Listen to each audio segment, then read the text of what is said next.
السلام علیکم ورحمۃ اللہ وبرکاتہ سامعین، جب خلافت ایک سلطنت بن چکی تھی اور طاقت دولت میں سمٹنے لگی تھی، تب ایک انسان اٹھا جس نے نہ صرف تخت و تاج کو عدل کا منبع بنایا بلکہ اپنی ذات کو امت کے لیے قربان کر دیا۔ وہ تھے حضرت عمر بن عبدالعزیز رحمۃ اللہ علیہ، عدل، تقوی اور تاریخ کا ایک روشن چراغ۔ آپ رحمت اللہ علیہ بنو امیہ کے 8ویں خلیفہ تھے جنہوں نے صرف 2.5 سال حکومت کی، لیکن اس مختصر وقت میں ایسی اصلاحات کی جس کی مثال صدیوں میں نہیں ملتی۔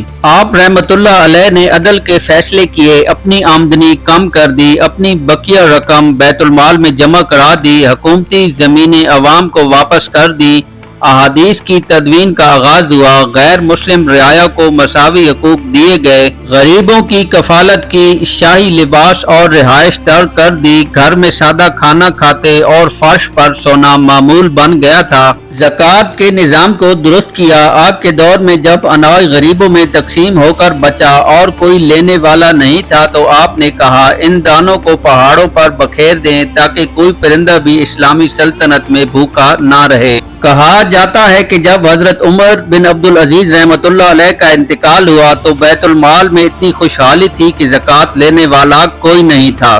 حضرت عمر بن عبدالعزیز کی خلافت کے دور کا ایک واقعہ جو انصاف، رحم دلی اور اسلامی عظمت کی اعلیٰ مثال بن کر ہمیں جھنجھوڑتا ہے۔ فلسطین کے ایک نابینا بزرگ نے شکایت کی کہ گورنر نے ان کی زمین پر قبضہ کر لیا ہے۔ اس نابینا شخص کی کوئی پشت پناہی نہ تھی، صرف ایک معمولی خط انہوں نے خلیفہ کو روانہ کیا۔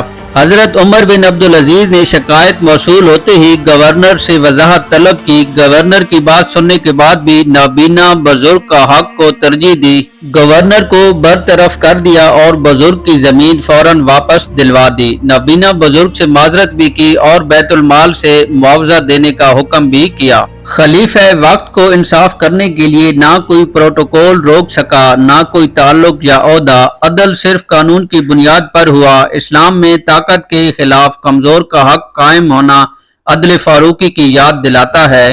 سامعین، جب ہم معاشرتی انصاف، دیانتداری اور قیادت کی بات کرتے ہیں تو حضرت عمر بن عبدالعزیز رحمۃ اللہ علیہ ہمیں تاریخ کے ایک روشن چراغ کی طرح نظر آتے ہیں۔ یہ واقعہ صرف تاریخ نہیں بلکہ ایک آئینہ ہے جو آج کے ہر منظم سربراہ اور مورخ کے لیے ایک دعوت فکر ہے۔ والسلام۔ ویڈیو اگر اچھی لگے تو اسے لائک کریں، شیئر کریں اور چینل کو سبسکرائب کریں۔